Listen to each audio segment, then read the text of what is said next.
آج ہم ایک بہت ہی خاص کتاب کی دنیا میں اتر رہے ہیں۔ ایک ایسی کتاب جس نے آپ کہہ سکتے ہیں دنیا بھر میں لاکھوں زندگیاں بدلیں۔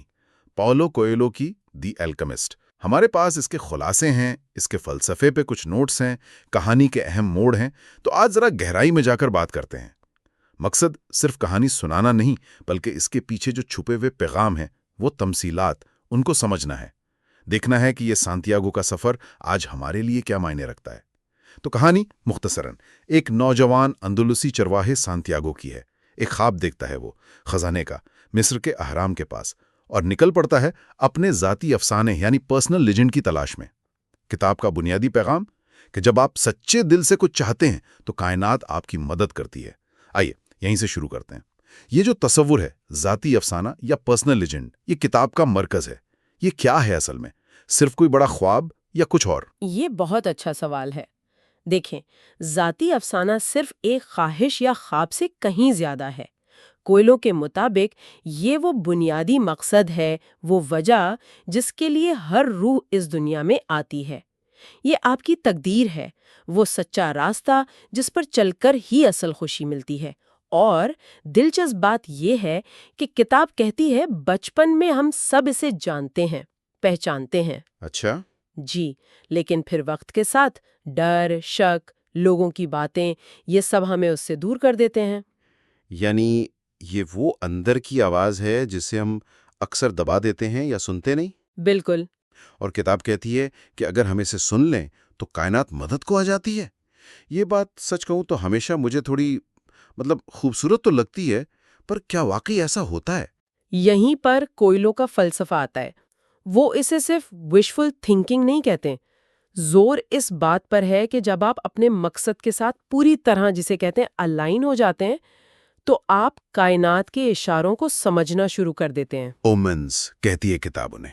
آپ صحیح لوگوں سے ملتے ہیں، صحیح راستے کھلتے ہیں۔ یہ مدد ایسے نہیں آتی کہ بس بیٹھے رہیں اور ہو جائے۔ اچھا، نہیں، یہ آپ کے یقین، آپ کی توجہ اور آپ کے عمل کا نتیجہ ہوتی ہے۔ آپ کو وہ اشارے پہچاننے ہوتے ہیں اور پھر ہمت سے ان پر چلنا ہوتا ہے۔ تو یہ ایک ایکٹیو پارٹنرشپ ہے، پیسیو انتظار نہیں۔ ٹھیک ٹھیک۔ تو سانتیاگو کا سفر شروع کیسے ہوتا ہے؟ ایک خواب سے ہے نا؟ جی ہاں، اسے بار بار ایک ہی خواب آتا ہے، مصری اہرام، وہاں خزانہ۔ وہ پہلے ایک خانہ بدوش عورت کے پاس جاتا ہے تعبیر کے لیے۔ ہاں، جو کچھ خاص مدد نہیں کر پاتی۔ بالکل، لیکن پھر اس کی ملاقات ہوتی ہے ایک بہت پراسرار، بہت دلچسپ کردار سے، مل کے صدق، جو خود کو سالم کا بادشاہ کہتا ہے۔ یہ ملاقات اہم ہے، بہت اہم۔ ملکی صدق ایک طرح سے اس کا پہلا مرشد بنتا ہے۔ وہ نہ صرف سانتیاگو کو ذاتی افسانے کی اہمیت سمجھاتا ہے، بلکہ اسے وہ دو پتھر بھی دیتا ہے، یوروم اور تھومم۔ ہاں، فیصلے میں مدد کے لیے۔ جی، اور سب سے اہم بات، وہ اسے وہ مشہور جملہ کہتا ہے، جب تم واقعی کچھ چاہتے ہو تو پوری کائنات اسے حاصل کرنے میں تمہاری مدد کے لیے سازش کرتی ہے۔ یہ کتاب کا مرکزی خیال بن جاتا ہے، لیکن وہ یہ بھی صاف کہتا ہے کہ بھائی اس راستے پر چلنا ہے تو ہمت چاہیے، اپنی جانی پہچانی دنیا، اپنی بھیڑیں، سب چھوڑنا پڑے گا۔ اور سانتیاگو یہ ہمت دکھاتا بھی ہے، بھیڑے بیچتا ہے، افریقہ روانہ ہو جاتا ہے، لیکن وہاں ٹینجیر میں پہنچتے ہی برا ہو جاتا ہے اس کے ساتھ۔ جی، اس کا سارا پیسہ چوری ہو جاتا ہے۔ یہ تو بڑی مایوس کن شروعات ہوئی۔ کوئی بھی ہوتا تو شاید وہیں سے واپس پلٹ جاتا، وہ کیوں نہیں پلٹا؟ اور یہ نقطہ بہت اہم ہے، یہ جو پہلا دھچکا ہے نا، یہ فوراً قاری کو حقیقت کی زمین پر لے آتا ہے کہ بھائی خوابوں کے پیچھے بھاگنا کوئی آسان کام نہیں ہے، اس میں ناکامی آئے گی، مایوسی ہوگی، مشکلیں آئیں گی۔ سانتیاگو کا دل ٹوٹتا ہے، وہ پچھتاتا ہے، شک کرتا ہے، لیکن یہیں اس کے کردار کی طاقت نظر آتی ہے۔ وہ مکمل مایوسی میں ڈوبنے کے بجائے وہاں ایک کرسٹل کے تاجر کی دکان پر کام شروع کر دیتا ہے، اور یہ مرحلہ کوئی چھوٹا نہیں، تقریباً 1 سال کا ہے۔ ہاں، وہ کرسٹل تاجر والا حصہ مجھے بھی بہت دلچسپ لگتا ہے۔ وہ وہاں صرف پیسے نہیں کما رہا ہوتا ہے نا؟ بالکل نہیں، وہ وہاں بہت کچھ سیکھتا ہے، صبر سیکھتا ہے، محنت کی قدر جانتا ہے، تھوڑی کاروباری سمجھ بوجھ آتی ہے، اور وہ تاجر خود جو اپنے حج پر جانے کے خواب کو ٹالتا رہتا ہے کیونکہ اسے تبدیلی سے ڈر لگتا ہے، وہ سانتیاگو کے لیے ایک سبق بن جاتا ہے کہ خوابوں کو صرف سوچنا کافی نہیں۔ بالکل، ان پر عمل کرنا پڑتا ہے۔ سانتیاگو اس تاجر کی دکان کو بہتر بناتا ہے اور اس عمل میں وہ خود بہتر ہوتا ہے۔ یہ وقفہ اسے مالی طور پر تو کھڑا کرتا ہی ہے، لیکن اس سے زیادہ اہم اس کے ارادے کو پکا کرتا ہے۔ وہ سیکھتا ہے کہ منزل تک پہنچنے کے لیے کبھی کبھی غیر متوقع راستے اختیار کرنے پڑتے ہیں۔ یہ رکاوٹیں اصل میں بھیس بدل کر آئی ہوئی نعمتیں تھیں۔ تو 1 سال بعد وہ پھر تیار ہے اپنے خزانے کی تلاش میں۔ اب اس کا ساتھ ہوتا ہے ایک اور متلاشی سے، ایک انگریز جو کیمیا گری سیکھنا چاہتا ہے۔ ان کا ساتھ کیسا رہتا ہے؟ ان کا ساتھ ایک بڑا دلچسپ کنٹراسٹ ہے۔ انگریز کو علم چاہیے، لیکن اس کا سارا زور کتابوں پر ہے۔ وہ سمجھتا ہے کیمیا گری کے راز، پتھر فلسفہ، سب کچھ پرانی کتابوں میں لکھا ہے۔ وہ ہر وقت پڑھتا رہتا ہے۔ دوسری طرف سانتیاگو ہے، جو اب دنیا کو براہ راست تجربے سے سمجھنے کی کوشش کر رہا ہے۔ وہ قافلے کو دیکھتا ہے، صحرا کو سنتا ہے، اشاروں کو پڑھنے کی کوشش کرتا ہے۔ تو یہاں کتاب علم حاصل کرنے کے 2 الگ طریقوں پر بات کر رہی ہے، کتابی علم بمقابلہ زندگی کا تجربہ۔ بالکل، اور یہ کیمیا گری کے اصل معنی کی طرف بھی اشارہ ہے۔ انگریز کے لیے کیمیا گری کیا ہے؟ دھات کو سونا بنانا۔ لیکن کہانی بتاتی ہے کہ اصل کیمیا گری تو اپنی ذات کی تبدیلی ہے، پرسنل ٹرانسفارمیشن، اپنی روح کو پاک کرنا، اپنے خوف، اپنی خامیوں پر قابو پانا، اور کائنات کی اس اعلیٰ حقیقت سے جڑنا جسے دنیا کی روح یا سول آف دا ورلڈ کہا گیا ہے۔ سانتیاگو انجانے میں اسی اندرونی کیمیا گری سے گزر رہا ہے۔ بغیر کتابیں پڑھے؟ جی، انگریز کا کردار دکھاتا ہے کہ صرف تھیوری کافی نہیں، عملی حکمت اور تجربہ بہت ضروری ہے۔ پھر صحرا کا سفر آتا ہے۔ یہ خود ایک بڑا مرحلہ ہے، سختیاں بھی ہیں، لیکن وہاں اس سے محبت بھی ملتی ہے۔ فاطمہ، اس کردار کی کیا اہمیت ہے؟ فاطمہ جو نخلستان میں ملتی ہے، وہ سانتیاگو کی زندگی میں محبت کی طرح آتی ہے۔ اسے دیکھ کر ایک لمحے کو سانتیاگو کو لگتا ہے شاید یہی میرا خزانہ ہے۔ وہ سوچتا ہے کہ بس یہیں رک جاؤں، اپنا سفر بھول جاؤں۔ یہ ایک بہت حقیقی کشمکش ہے، محبت اور مقصد کے درمیان۔ ہاں، اور یہی کہانی ایک اور بہت اہم سبق دیتی ہے۔ فاطمہ اسے روکتی نہیں ہے، بلکہ وہ اسے اپنے ذاتی افسانے پر چلتے رہنے کی ترغیب دیتی ہے۔ وہ کہتی ہے کہ سچی محبت کبھی کسی کو اس کے مقصد سے نہیں روکتی، وہ انتظار کرتی ہے، وہ دعا کرتی ہے۔ یہ محبت کا ایک بہت آزاد، بہت روحانی تصور ہے کہ محبت قید نہیں، حوصلہ افزائی ہے۔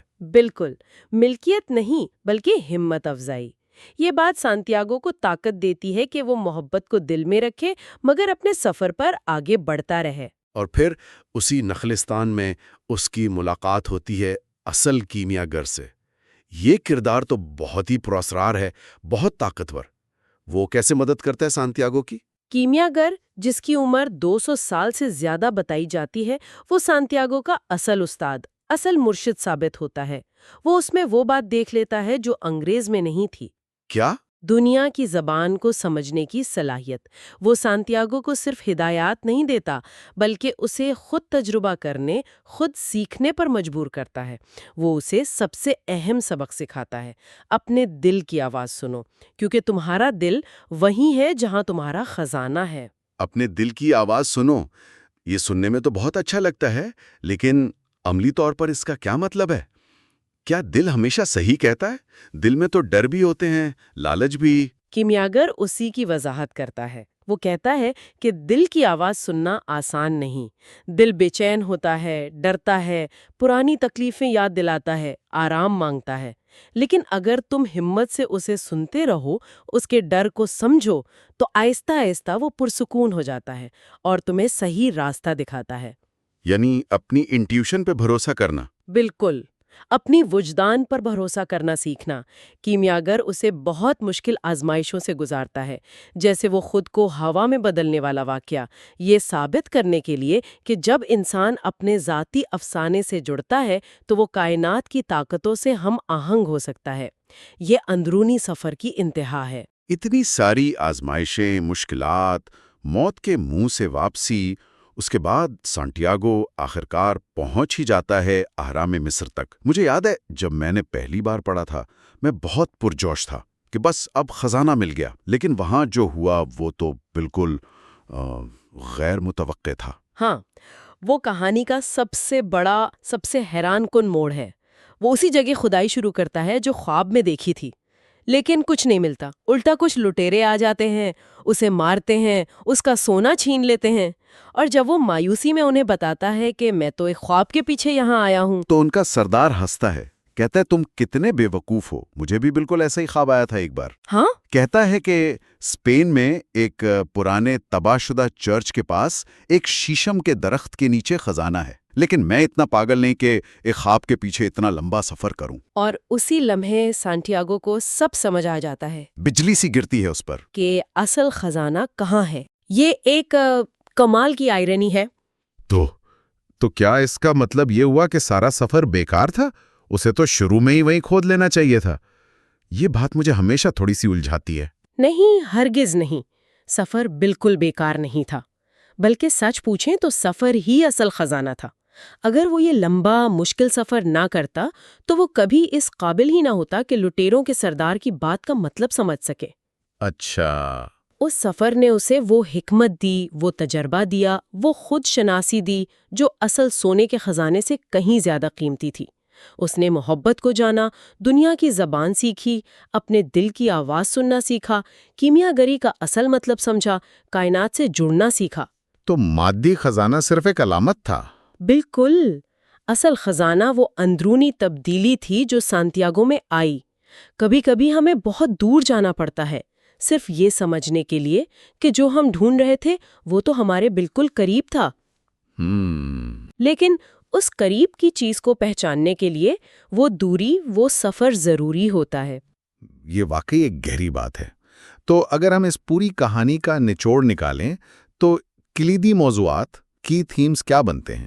میرے خیال میں سب سے پہلے تو ذاتی افسانہ اور اس کی پیروی کی اہمیت ہے، پھر کائناتی اشارے یعنی اومنز اور ان پر یقین رکھنا، تیسرا محبت کا وہ تصور جو آپ کو روکتا نہیں بلکہ آگے بڑھنے میں مدد دیتا ہے، چوتھا اندرونی کیمیا گرے یعنی خود کی تبدیلی اور روحانی ترقی، اور پانچواں یہ یقین کہ کائنات آپ کے مقصد میں آپ کی ساتھی ہے، آپ کی مددگار ہے۔